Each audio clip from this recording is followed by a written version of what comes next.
débat. Et je suis très heureuse de vous retrouver pour le débat BBC Africa Radio. Bonjour à tous. Au sommaire cette semaine, le Tchad dialogue dans la division.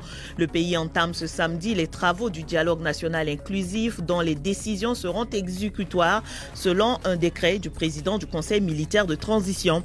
Des assises qui comptent de nombreux absents, des acteurs politiques et de la société civile ainsi que le principal groupe armé du pays. Qu'est-ce que cela signifie pour la suite de la transition ? Le déploiement de la force régionale de la communauté des États d'Afrique de l'Est en RDC est entré dans sa phase pratique cette semaine avec l'arrivée sur place d'un contingent burundais, des soldats qui seront déployés dans le sud Kivu pour aider l'armée à traquer les groupes armés locaux et étrangers. Quelles sont les chances de cette force régionale applaudie par certains mais vivement critiquée par d'autres Congolais? Et puis au Kenya, les craintes d'une crise post-électorale persistent. L'opposant Raila Odinga, déclaré perdant à la présidentielle, a contesté les résultats donnant vainqueur William Ruto. Il a promis d'introduire un recours en justice. À quoi doivent s'attendre les 50 millions de Kenyans? Le grand témoin du débat BBC Africa Radio cette semaine est M. Mahamat Mahdi Ali, fondateur du groupe rebelle Front pour l'alternance et la concorde au Tchad. M. Mahdi Ali, bonjour. Bonjour. Vous intervenez quelque part dans le désert libyen avec sans plus de précision pour des mesures de sécurité, bien sûr. Deux confrères nous accompagnent également. Rodrigue Aego, directeur de la rédaction de la Gazette du Togo. Il intervient depuis Lomé. Et Nikez Kibel-Beloka, journaliste d'investigation et écrivain, directeur du journal Les Coulisses, spécialisé dans les questions de défense et de sécurité dans la région des Grands Lacs. Bonjour Nikez. Bonjour, chers consoeurs. Vous êtes en ligne de Goma, dans le Nord Kivu. Une petite fiche d'information sur vous, Monsieur Mahamat Mahdi Ali. Vous êtes le fondateur, je le disais, du groupe rebelle Front pour l'alternance et la concorde au Tchad, le FACT, créé en mars 2016 dans l'extrême nord du Tchad. Votre groupe serait fort de 9001 hommes. Réfugié politique pendant plus de 25 ans en France, vous avez milité au sein du Parti socialiste français à la Fédération PS de la Marne en Champagne-Ardenne, où vous avez suivi des études de droit et sciences économiques. À la fin de la décennie 90, vous étiez l'un des dirigeants du groupe rebelle Toubou, le mouvement pour la démocratie et la justice au Tchad, MDJT. Rentré au Tchad en 2005, vous avez été nommé inspecteur au ministère des Infrastructures et vous ralliez les forces pour la démocratie et le développement UFDD, une des nombreuses rébellions tchadiennes basées au Soudan à cette époque et impliquée dans la guerre civile en 2005-2010.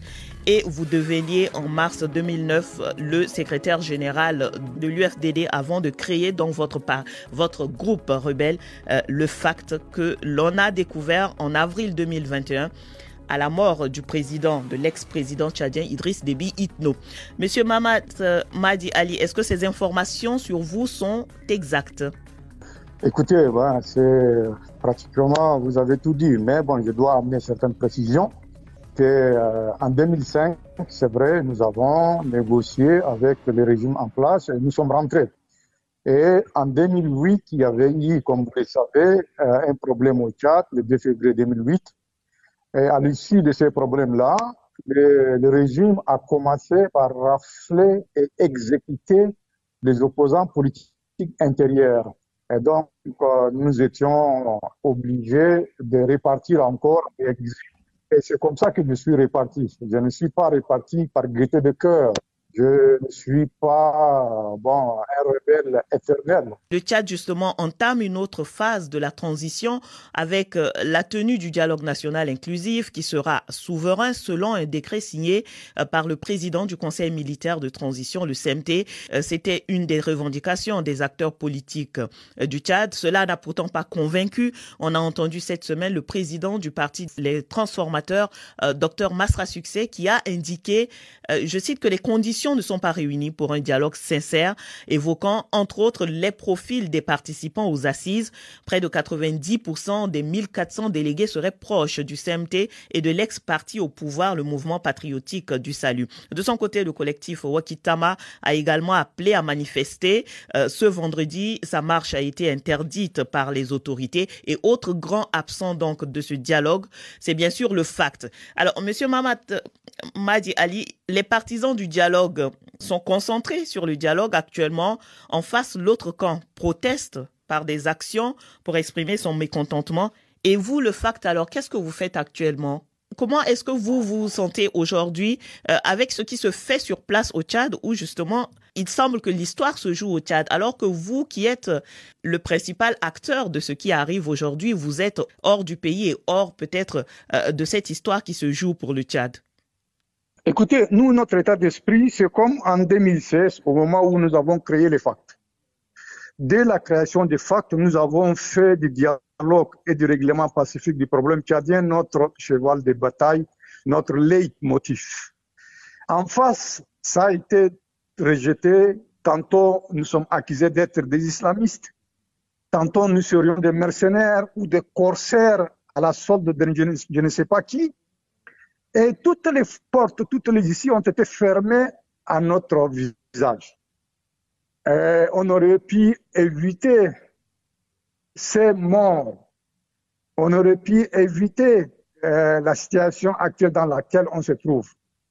Mais malheureusement, en face, toutes les démarches entreprises par les FACT ont été considérées avec un tel mépris, une telle condescendance, que nous sommes actuellement dans l'impasse. Yeah. Le FACT, de par ses engagements, de par son principe initial, est toujours favorable pour un dialogue sincère, pour une issue bénéfique pour tous les Tchadiens. Et ça, c'est notre position. Alors, le FACT a refusé de parapher l'accord qui a été trouvé à Doha entre les groupes politico-militaires et le gouvernement. D'aucuns estiment qu'il n'y a pas d'accord parfait et que vous auriez dû accepter de parapher cet accord-là.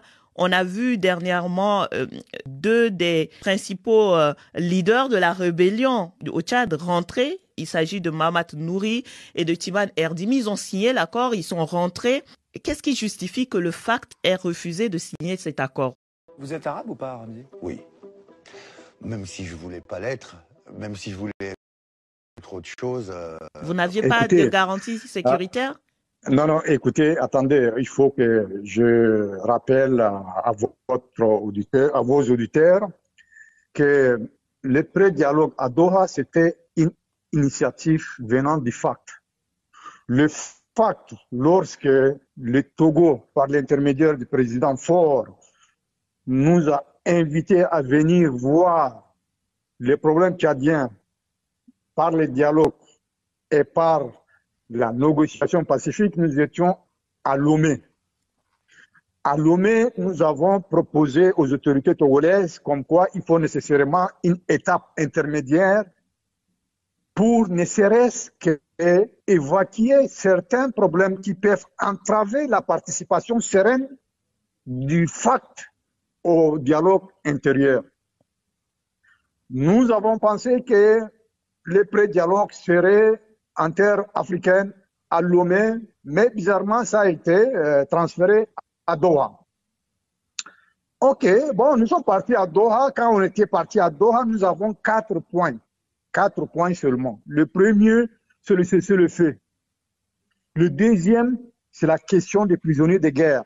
Nous avons libéré leurs prisonniers de guerre en mai 2021. Et non seulement qu'ils n'ont pas libéré nos prisonniers, mais ils sont en train de les tuer à petit feu. Le troisième point, c'était le problème des criminels de guerre, que ce soit du côté rebelle ou bien du côté du régime. Chaque criminel de guerre doit être traduit devant les tribunaux. Et le quatrième point, c'est la non-répression des manifestations pacifiques. Jusqu'à aujourd'hui, les manifestations pacifiques ne sont pas permises.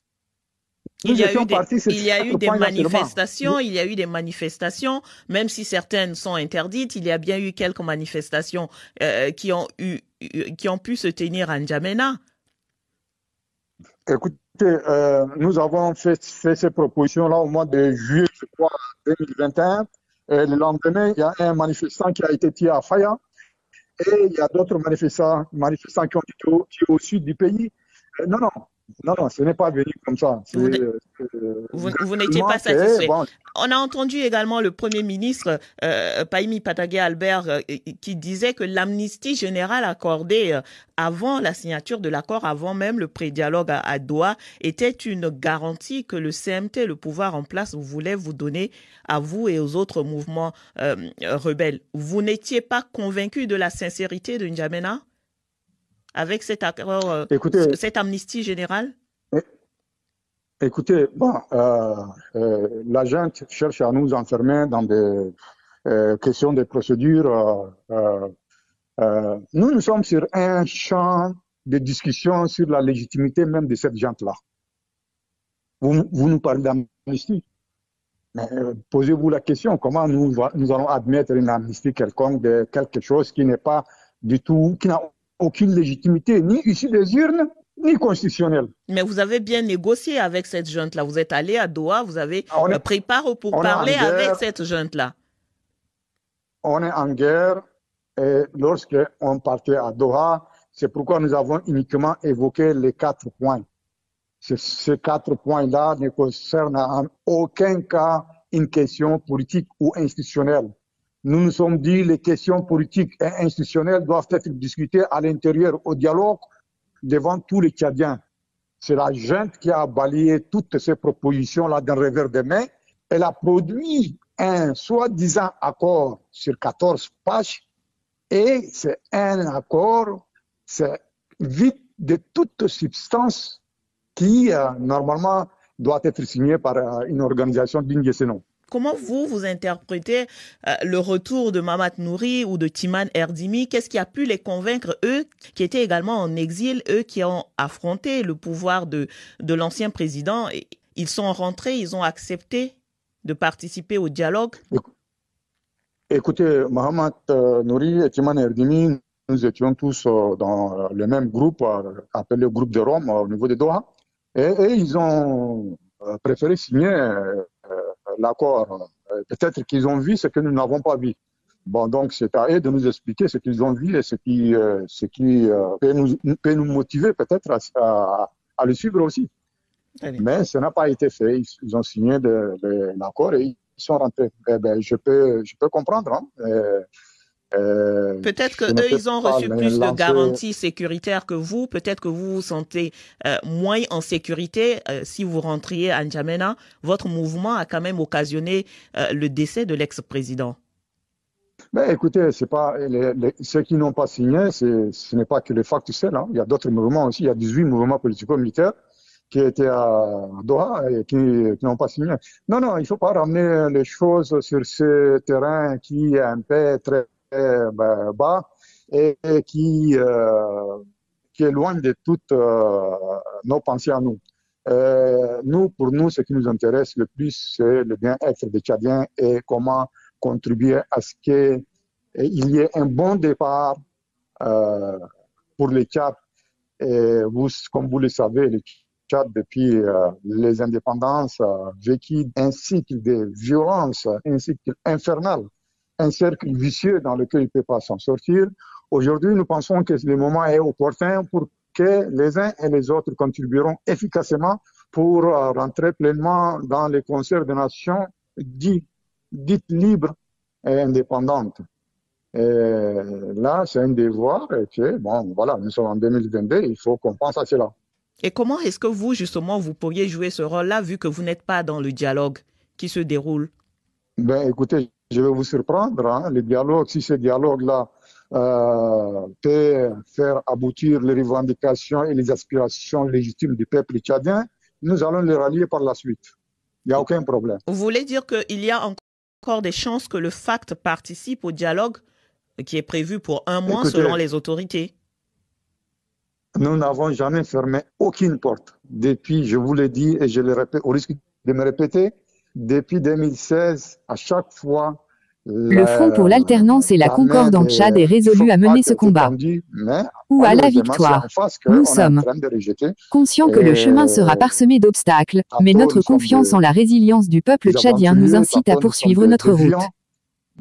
Chaque acte de courage.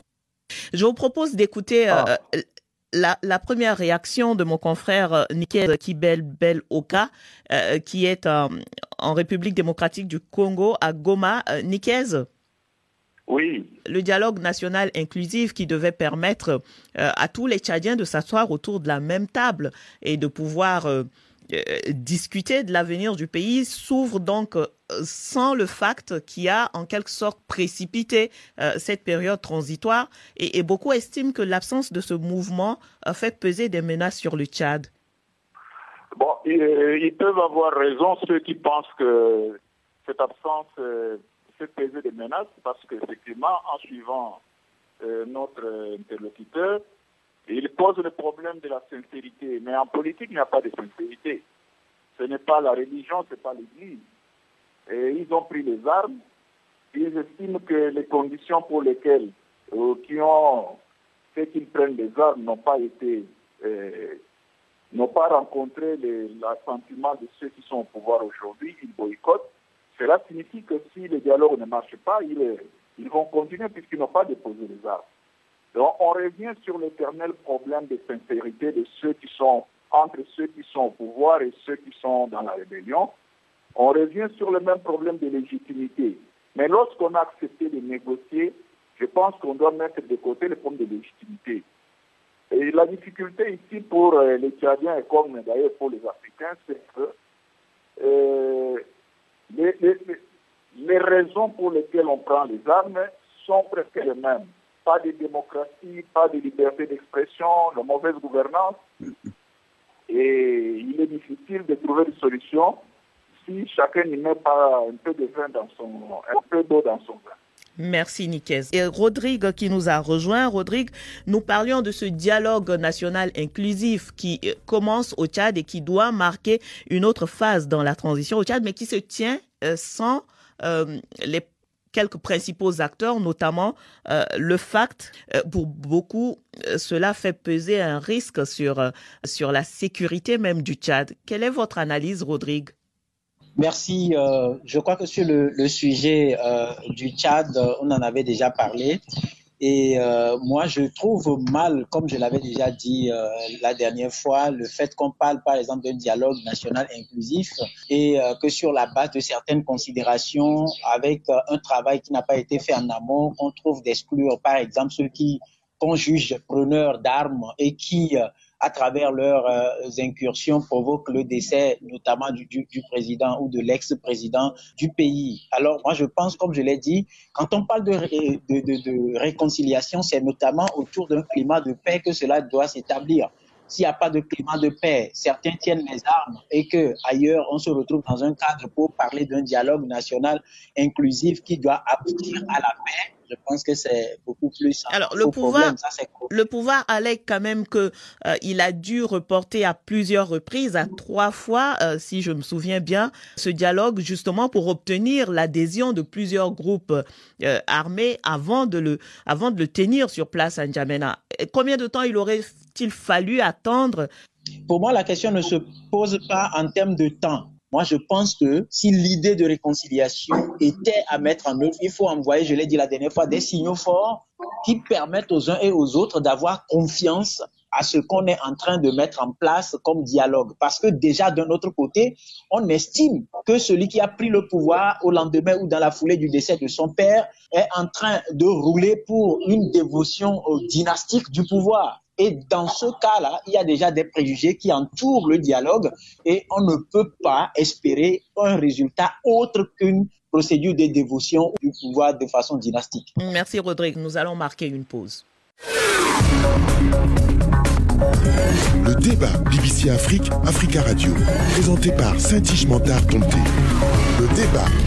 Et c'est toujours avec notre grand témoin Mamat Madi Ali, fondateur du groupe rebelle Front pour l'alternance et la concorde au Tchad, FACT. Et également avec Rodrigue Aego, directeur de la rédaction de la Gazette du Togo en ligne de Lomé, et Nikez Kibel Oka, journaliste d'investigation et écrivain, directeur du journal Les Coulisses, spécialisé dans des questions de défense et de sécurité dans la région du Grand Lac. Il est en ligne de Goma, dans le nord Kivu, en RDC. Votre débat est à retrouver bien sûr en podcast sur bbcafrique.com et africaradio.com et vous pouvez réagir sur notre page Facebook, le débat BBC Afrique, Africa Radio. Nous prenons encore quelques minutes sur le sujet du Tchad. Et alors, Monsieur Mahdi, vous dites que vous êtes toujours ouvert pour ce dialogue. De l'autre côté, le gouvernement dit que la porte est toujours ouverte et que vous pouvez, si vous le voulez, participer à ce dialogue. Aujourd'hui, que faudrait-il donc pour que le FACT prenne part à ce dialogue? Ok, avant de répondre à votre question, je dois amener une précision pour l'intervention de votre camarade, votre collègue depuis RDC. Et il parlait de sincérité en politique. Le problème, ce n'est pas un problème de sincérité. Le problème, c'est un problème de transparence, voire même du bon sens.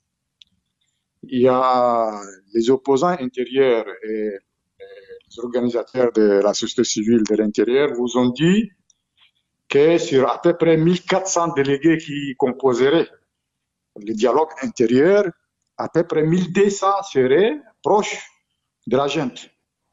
Qu'est-ce que vous voulez qu'on va faire là-bas? On va discuter de quoi? Alors justement, est-ce que si vous aviez marqué votre adhésion au dialogue et si vous aviez pris des dispositions, vous n'auriez pas pu peser sur le profil des participants? Mais écoutez, c'est ce que nous avons demandé. Nous avons demandé une parité parmi les causes profondes qui nous ont amenés à ne pas signer. Nous avons demandé la parité au sein du dialogue national. Et nous avons, la junte a voulu nous enfermer sur la question des prisonniers de guerre. Et pour qu'il y ait un dialogue sincère et transparent, il faut nécessairement qu'il y ait une équité, une égalité entre les participants. Il faut que les résolutions qui seront sorties, qui seront issues de ce dialogue, soient des résolutions tendant à affirmer la volonté du peuple tchadien. C'est tout. On ne demande pas la lune. Alors, quand j'entends les uns, les autres, on cherche carrément à nous marginaliser, comme quoi nous sommes des voix en guerre, comme quoi. Mais écoutez, je vais vous surprendre. Nous avons toujours demandé à ce que les problèmes tchadiens soient résolus par le dialogue. Nous avons toujours dit que les régimes, lorsqu'ils entreprennent à exécuter les aspirations légitimes du peuple tchadien, nous allons déposer les armes, nous allons rallier. Nous avons toujours dit que nous n'avons aucun agenda personnel. Nous n'avons pas de calcul personnel à satisfaire. Mais malgré cela, la confiscation des pouvoirs, c'est en face. L'oppression sur les Tchadiens, c'est en face. Il n'y a aucune famille tchadienne qui n'a pas été touchée dans sa chair par la répression du régime. Malgré cela, c'est bien des Tchadiens qui vont participer à ce dialogue, qui vont prendre des décisions. Quelle sera votre réaction face à ces décisions qui vont être prises au dialogue national? Vous les respecterez? Je vous l'ai dit au risque de me répéter. Si ces décisions-là confirment les aspirations légitimes du peuple tchadien, c'est-à-dire élection d'un président civil, transparence. Écoutez, qu'est-ce qu'on cherche d'autre? On ne cherche rien, nous. Vous ne reprendrez pas les armes. Nous sommes des gens qui doivent aller prendre le pouvoir coûte que coûte par les armes et les confisquer par les armes. C'est aberrant. Merci. Second sujet. Le débat BBC Afrique, Africa Radio. Le second sujet, c'est la RDC. Le premier contingent de la force régionale de la communauté des États d'Afrique de l'Est est arrivé en RDC. Des troupes de l'armée burundaise qui seront déployées dans le sud Kivu, dans le sud du pays, dans le sud Kivu pour traquer des groupes armés locaux et étrangers récalcitrants, a indiqué lundi l'armée congolaise, l'armée qui a appelé la population au calme et à collaborer. Il faut dire que plusieurs voix contestent l'intervention des troupes étrangères sur le territoire congolais. Ces entrées dites officielles de Quelle troupes catégorie étrangères décrit le mieux la révolution du peuple tchadien? Choisissez une catégorie à afficher sur votre page. Du Sud Kivu, la nouvelle dynamique de la société civile. Et puis le docteur Denis Mukwege, prix Nobel de la paix 2018, a dans un tweet déclaré, et je cite, « Ce déploiement démontre l'échec de la diplomatie. C'est une humiliation de plus pour notre nation », a estimé le célèbre gynécologue. Alors, Nikez, l'arrivée de la force régionale a été quand même décidée depuis juin. Certains acteurs de la société civile avaient déjà exprimé leur méfiance, voire même leur rejet de cette décision. Qu'est-ce qui a été fait par les autorités pour les convaincre? Rien n'a été fait pour convaincre la population. Ce n'est même pas un problème de conviction. C'est un problème de réalité du terrain. La réalité ou les réalités du terrain, c'est que ça fait une vingtaine d'années que l'Est de la RD Congo, le Nord, le Sud Kivu et l'Ituri sont en proie à des violences et à de l'insécurité face à la faillite de l'État. Et face à cette faillite-là, les États de la région ont demandé d'aider entre guillemets la RDC. Mais il faut noter que tous ces États-là, en fait, la plupart, ont leur opposition militaire sur le sol congolais. C'est ça la réalité. Ce n'est pas une honte pour aujourd'hui, c'est une honte qui date depuis longtemps, depuis une trentaine d'années, depuis le départ de Mobutu, avec la faillite de l'État. Et donc cela justifie les craintes de la société civile et de certaines parties de la population. Évidemment, cela justifie les craintes, mais cela ne met pas fin aux tueries, cela ne met pas fin à l'insécurité. Pourquoi? Parce qu'il aurait été facile, tout à l'heure nous parlions du cas du Tchad, il aurait été facile que ces pays ouvrent des dialogues avec leurs oppositions armées, c'est-à-dire que le Burundi avec le Red Tabara, le Rwanda qui n'est pas sur le terrain avec le FDLR, et suite. Et ce n'est qu'après ce dialogue qu'on pouvait prendre des décisions. Mais chez eux, il n'y a pas de dialogue, il y a moins de démocratie. Ils veulent régler le problème en République démocratique du Congo, se mettre la charrue avant les bœufs. À vous entendre donc, le déploiement de ces troupes burundaises, après celle de l'Ouganda aussi, vu qu'il y a des troupes ougandaises qui sont officiellement également sur le terrain, c'est une solution qui n'arrangera pas la situation sécuritaire dans l'est de la République démocratique du Congo. Ça n'arrangera pas la situation sécuritaire parce que l'ennemi qui est en face ou les ennemis qui sont en face sont dans une guerre asymétrique. Ils ne portent pas de tenue militaire, ils sont déguisés, ils sont dans la population et face à des armées classiques, des armées de type conventionnel, il est difficile de mettre fin à ces groupes armés qui sont dans la symétrie. Rodrigue Aego, le déploiement de cette force régionale dans l'est de la République démocratique du Congo, beaucoup le voient pourtant comme une solution à la crise sécuritaire dans ce pays. Non, mais moi, je ne pense pas que cela a toujours constitué une solution. Vous savez, ces histoires de troupes étrangères dans nos pays a toujours provoqué des tensions entre les populations et ces dernières. Pourquoi? Parce que les éléments qu'on déploie ne connaissent pas le terrain. Il y a d'abord des difficultés d'expression sur le plan linguistique, des difficultés d'intégration, notamment au sein de ces populations-là, et d'acceptation, parce que leur présence braque déjà les populations et notamment un aveu d'échec de la pouvoir, du pouvoir local, c'est-à-dire les militaires en place ou les forces de défense en place qui sont censés protéger les populations, mais qui consacrent souvent du temps à les terroriser. Et donc, cette présence de forces étrangères vient renforcer ce terrorisme d'État-là en interne d'abord. Et ça ne peut pas constituer une solution parce que vous savez, on est dans une situation où les porteurs, comme l'a expliqué tout à l'heure l'autre intervenant, les porteurs d'armes sont confus aux populations et dans nos États ou dans nos localités respectives, il y a une facilité de reconnaître un frère, un ami qui constituerait un danger plutôt qu'à un étranger de reconnaître ce dernier. Alors, qu'est-ce qui va arriver? Ce qui va arriver, c'est que finalement, les agents des forces étrangères là vont confondre les populations à ces bandits armés-là qui tiennent les armes. Et qu'est-ce que ça va provoquer? Ça va être un dégât, donc une terreur de plus pour les populations civiles qui malheureusement n'ont pas de défense parce que se trouvant face à une situation où les armées régulières sont incapables d'assurer leur sécurité. La RDC, d'un côté, le gouvernement travaille aussi au retrait des troupes de l'ONU et de l'autre, on assiste donc à l'arrivée de ces troupes étrangères. Il semble que le pays est vraiment à la recherche d'une solution qui semble très lointaine pour l'instant sur cette question de l'insécurité dans l'Est. Oui, et quand on prend par exemple l'aptitude de faire appel à ces forces étrangères, moi je prends ça souvent comme une situation d'une personne qui se trouve en train de se noyer et qui est obligée de tenir tout ce qu'on lui tend, même si c'est le couteau qui va l'égorger. C'est de cela qu'il s'agit dans cette situation de la RD Congo.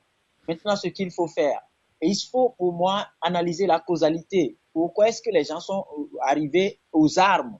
Et pourquoi est-ce que, malgré l'alternance à la tête du pays, les porteurs d'armes continuent de faire la loi? Que réclament-ils exactement? Moi, je pense qu'il faut poser ce problème-là à ce niveau pour éviter, pour démontrer beaucoup plus l'aptitude à trouver une solution locale au problème, plutôt que de faire appel à ces forces étrangères, parce que remplacer les troupes onusiennes par celles locales n'est pas forcément un changement en soi. C'est plutôt, je dirais, essayer de peindre un mur déjà peint en blanc, mais repeindre en noir. Mais aussi est-il que c'est une question de peinture.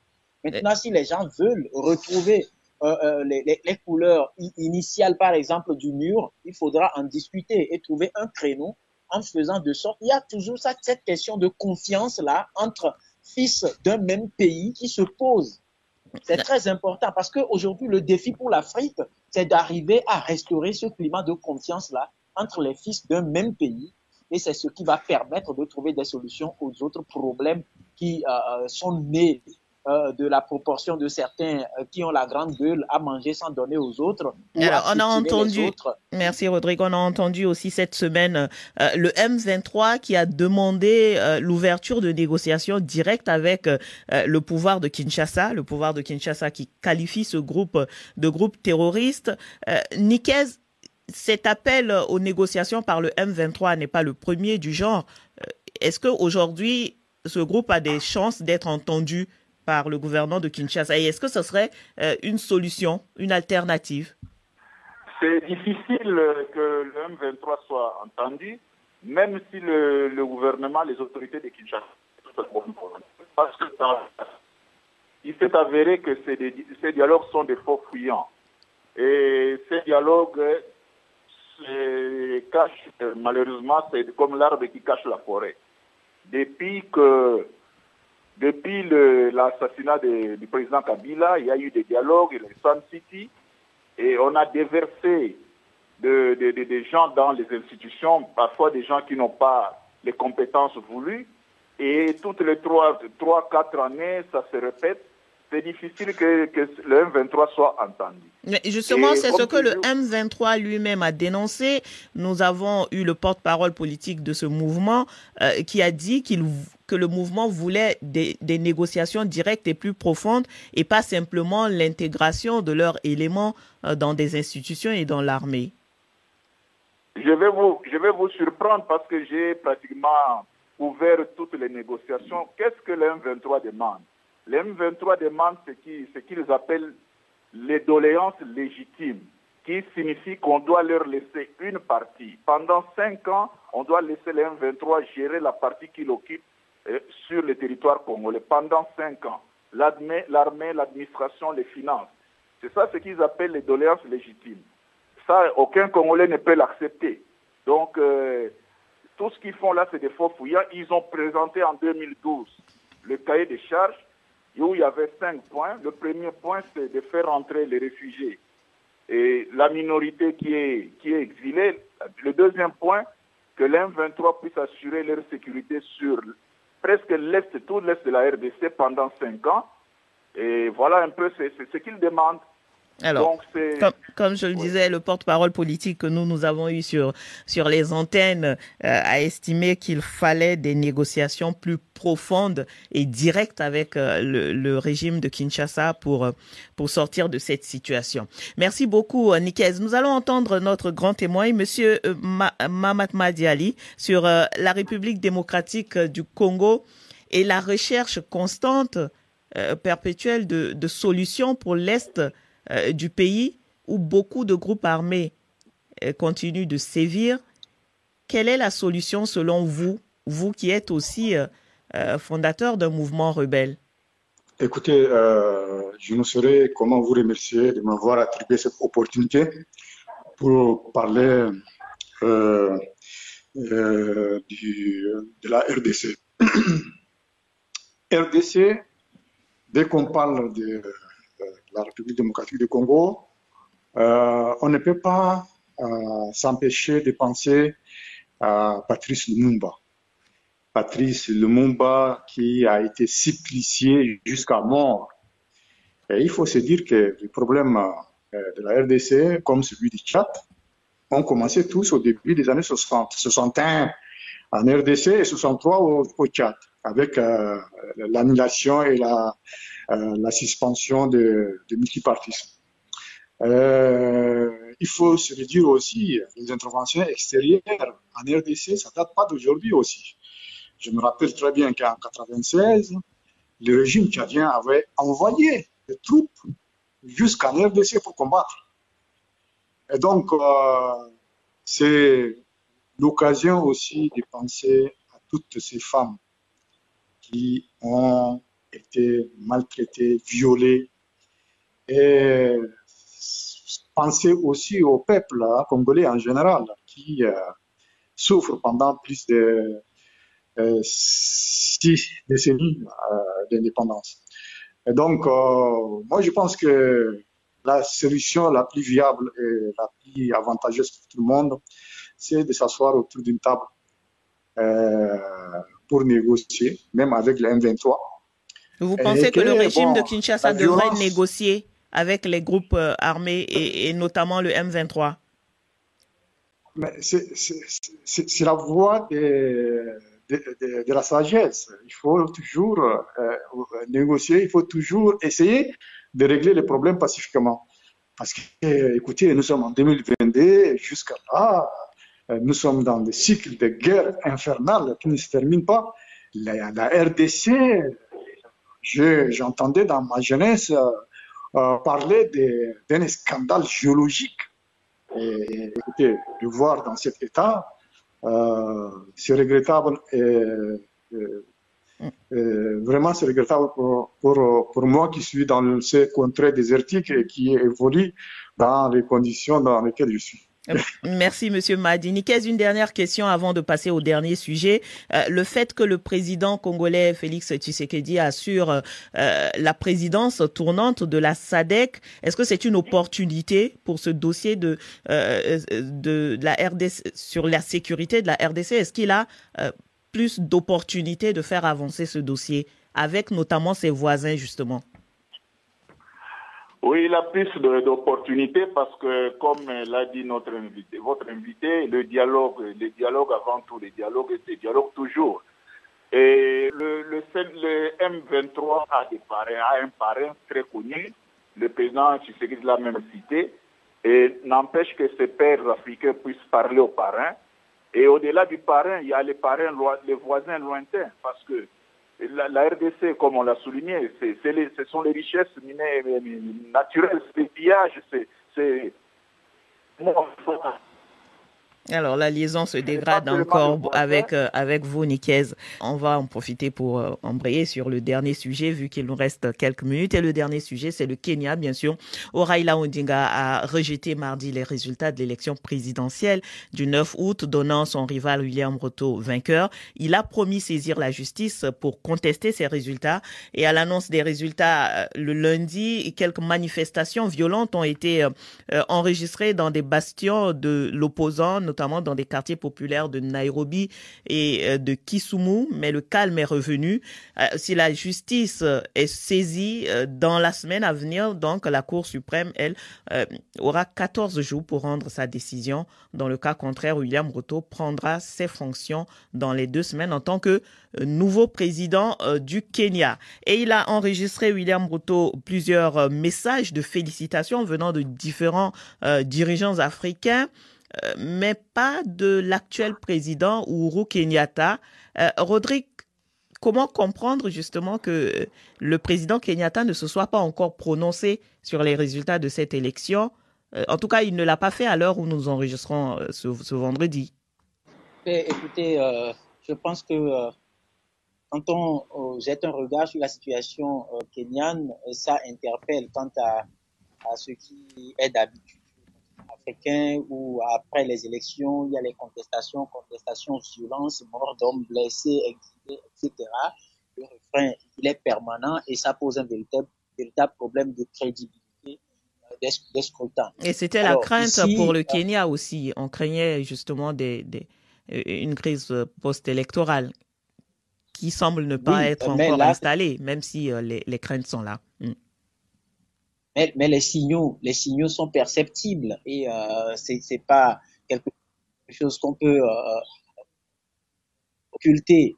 Maintenant ici, quand l'extérieur se précipite à féliciter et que le sortant ne félicite pas, ça voudra dire que quelque part dans la conception du président sortant, cette succession n'est pas de son gré ou n'est pas de son assentiment. Moi, mon problème véritable face au scrutin en Afrique, c'est le peuple, au fait, qui décide de qui doit diriger le pays sur une période donnée.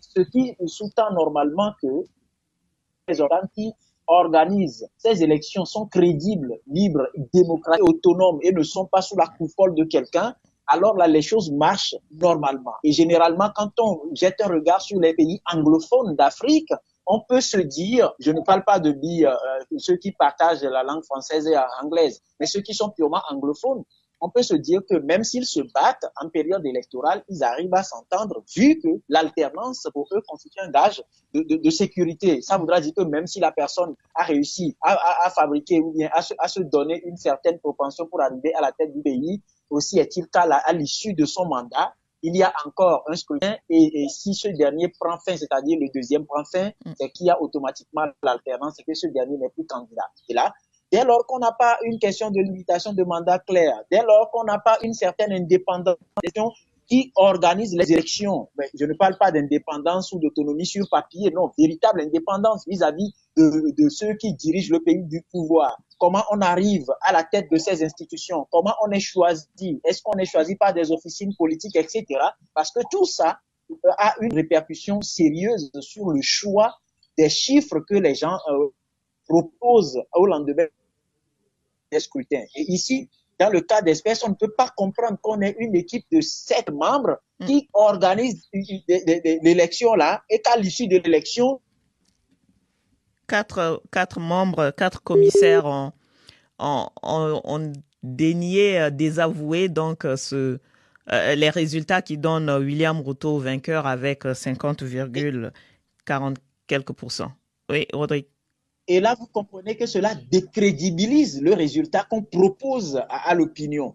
Alors, sur ce point, il faut voir les chiffres donnés vont normalement à l'avantage de qui, contre qui. Est-ce que cela traduit réellement les réalités de l'expression ou de la volonté du peuple kenyan? Ça, ce sont des analyses à faire avec d'autres éléments d'appréciation à voir. Raila Odinga a promis d'introduire ce recours. Est-ce qu'il a des chances justement d'être entendu dans le contexte actuel?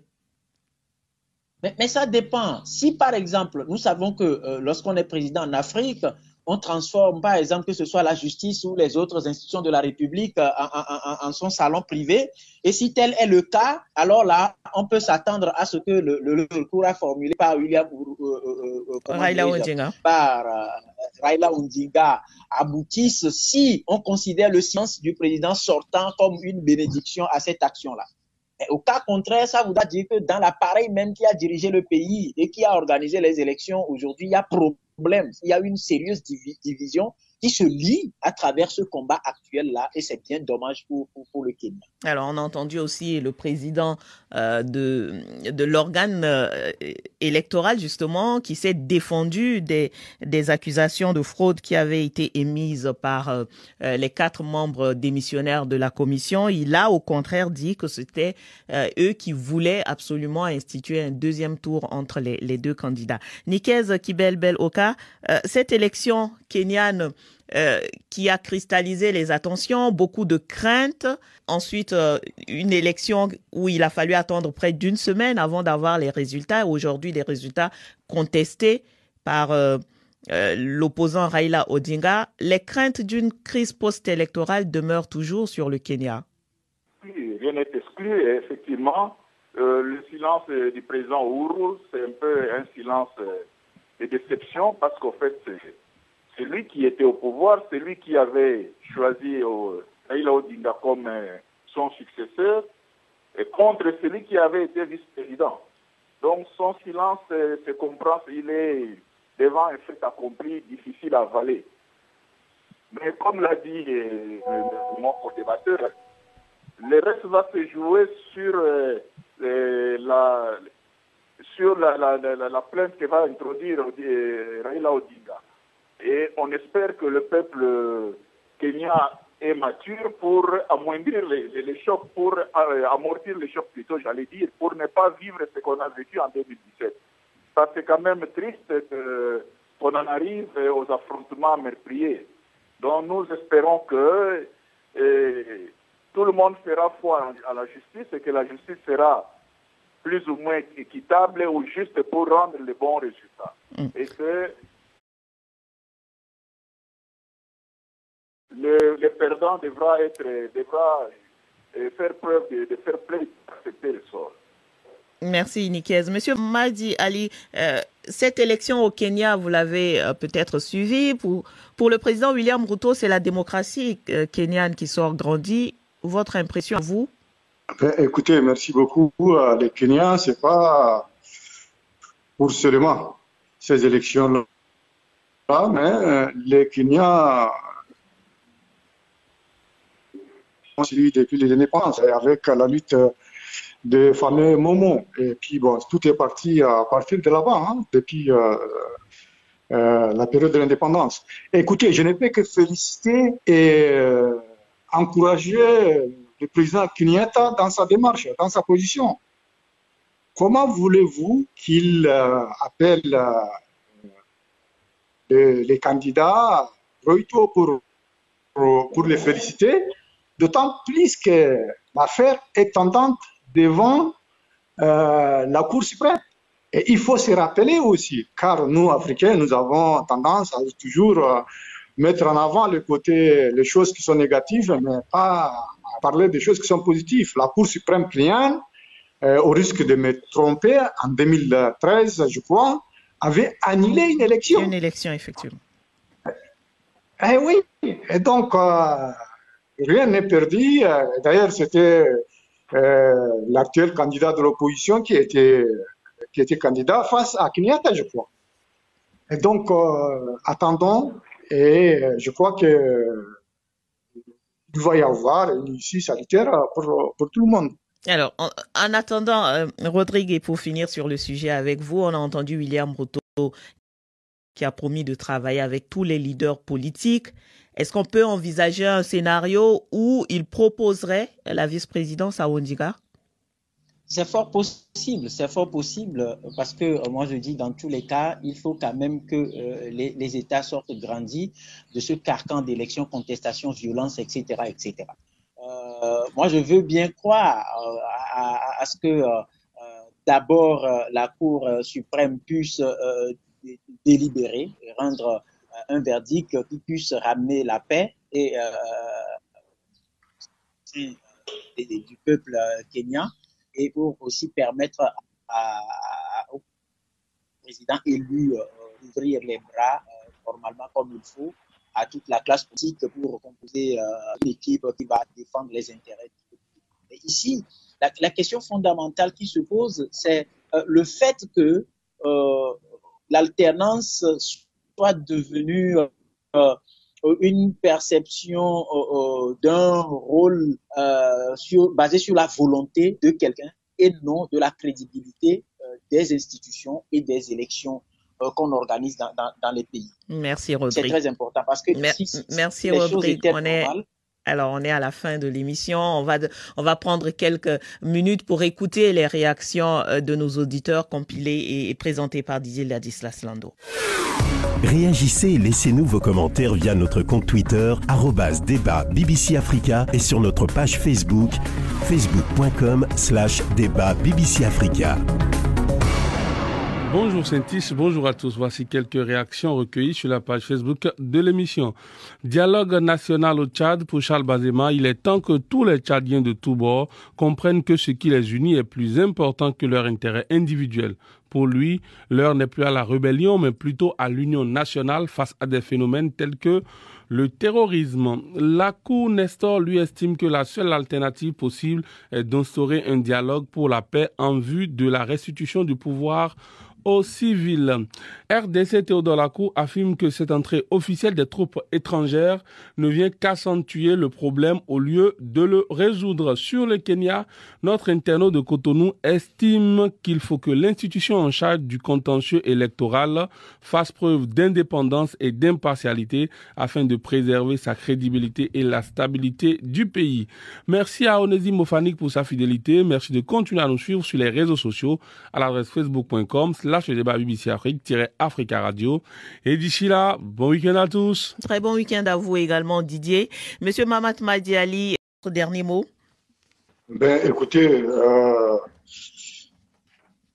nous affirmons encore une fois notre disponibilité à vouloir régler les problèmes tchadiens pacifiquement.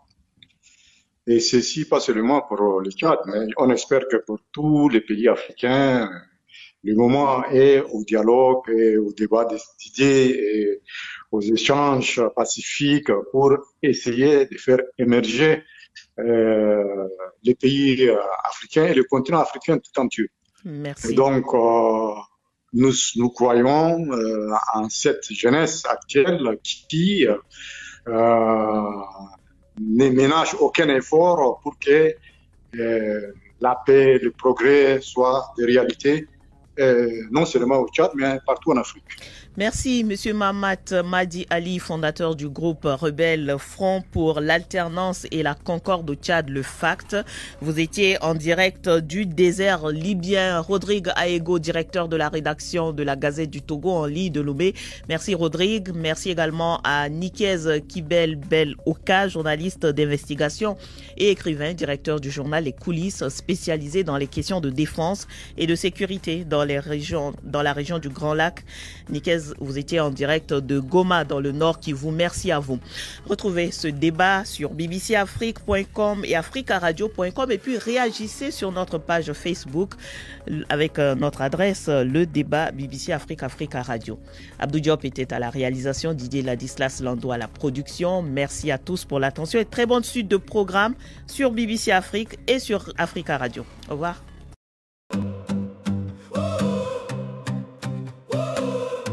Vive la révolution du fact. Vive la jeunesse tchadienne. Une jeunesse désabusée qui fait face aux braconniers prévaricateurs, n'a plus peur de prendre les armes pour se défendre. Elle a droit de goûter aussi aux délices d'un avenir radieux. Les jeunes tchadiens sont désormais tournés vers d'autres mesures alternatives qui leur offriraient un avenir radieux auquel ils aspirent. La résistance armée, nombreux se sont engagés dans la rébellion et nombreux également sont sur la route. Dans les coulisses, les jeunes ne cachent pas leur ambition pour le port du treillis, dans l'unique but de voir partir ce pouvoir cynique. Un seul slogan retentit à la rébellion. Comme à la rébellion. Et face à un pouvoir narcissique, ils sont prêts à tout, sacrifice suprême, la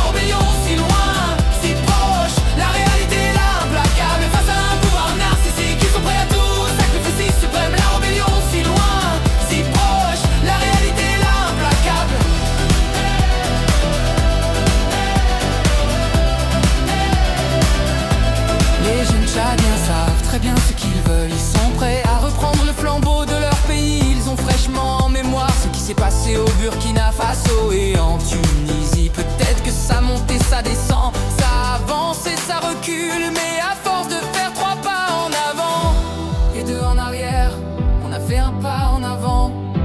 Petit à petit, on craint cette jeunesse parce qu'en un moment donné, on ne peut plus contrôler quelqu'un qui n'a rien à perdre.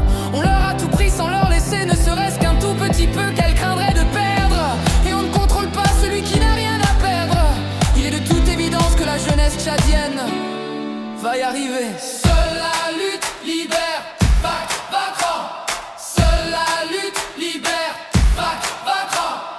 Seule la lutte libère, vaincra. Seule la lutte libère, vaincra. Seule la lutte libère, seule la lutte libère, seule la lutte libère, seule la lutte libère, seule la lutte libère. Fact vaincra. Les faces à